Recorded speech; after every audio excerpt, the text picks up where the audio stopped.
Hello and welcome to another project update. Alright, so today I've done a decent number of things. So one thing I did is I made some updates to this level mesh. I replaced one of the doors with this kind of door. So this is what was there originally. Now it's like this. And the reason I did this is because this door has bars on it, which tells you that it's locked, but you can't open it with the key. And the idea behind that is because I wanted this area to be a little bit more engaging. I don't want you to like walk through this room and then blow these rocks up and then just open the door and be on with it. I made it so it's not fully implemented yet, but I'm gonna make it so that you get over here, the door is locked, and then you hit this switch and that unlocks the door. And that's basically the introduction to the idea of switches. Alright, so that's one thing I did. Next thing I did is I got this puzzle working, which also involves that same door mesh.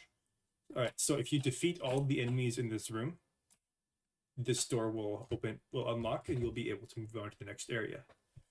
And yeah, this is it's an implementation of the UNALIVE all enemies script puzzle. I did have to make some changes because there were a few bugs in it, and so it looks for objects that are within the enemy group. Or I did make like a bunch of different alternative spellings for enemy.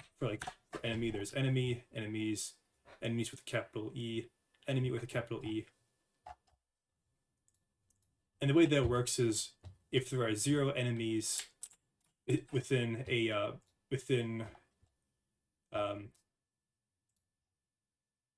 this area, this area, then that will trigger the game to that will basically mark the puzzle as solved and will allow the player to move on to the next area. So I'm going to demonstrate that right now, and just quickly and ignore that. All right, so I temporarily moved the spawn point for the player into this room. Oh, hold on a second. Yeah, there's two things that are that I need to adjust with the save data. All right, which door is this? This is door 8.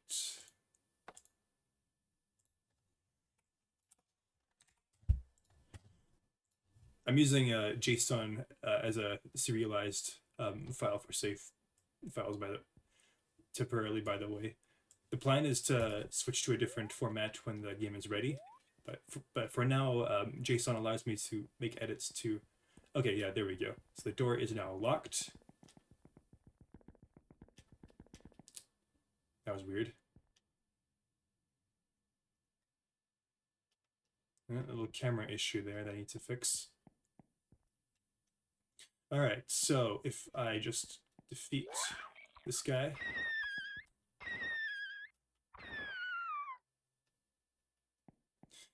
And this guy.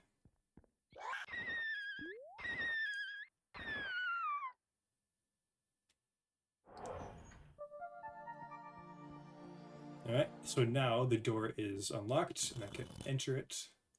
And now I'm in this area. All right. So that's pretty much everything that I did today. I am very glad that it seems to work. However, I do not want to actually use this enemy in this room. I want to make a new enemy for this room. So I'm thinking, in this particular room, maybe I'll create some sort of flying enemy that flies around. Yeah, like bats or geese from. Yeah, they're called geese in Legend of Zelda games. They float around and then they randomly swoop down and attack you. And then you have to, yeah, if you defeat all of them, then that door should unlock. I haven't made that enemy yet, but I think that we'll try doing that maybe tomorrow. I don't know if I'll actually finish it tomorrow, but I'll at the very least get started on it tomorrow. As for this area, there isn't really much to this area aside from being a maze where you can get lost in. But I do want to add some enemies into here. So I'm thinking I want to add 2 enemies to this maze. I'm thinking some of those flying bat enemies that I've been thinking about. And I'll make it so that they fly like on a randomized path through this area. Sometimes hitting dead ends, and then turning around. As for a second type of enemy, I actually have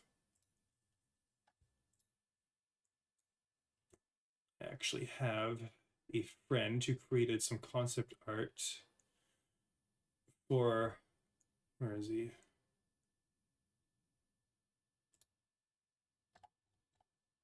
Here it is. Yeah, so my friend created this concept art for an enemy that basically a bush until you get close to it, then it becomes animate and it attacks you. So I'll probably position those, maybe one over here, maybe one over here, or I'll just put them in the dead ends as like a sort of punishment for going the wrong way. I'm not exactly sure how their logic will work. I'm thinking maybe they will they'll stay perfectly still until the player comes close to them. And maybe also, in addition to that enemy, I'll also add like just regular bushes that look kind of like that enemy. Oh yeah, that reminds me. I created these enemies, these plant enemies, to look kind of like tulips, and the plan was for there to be tulips, kind of in the level. I totally forgot that I planned this.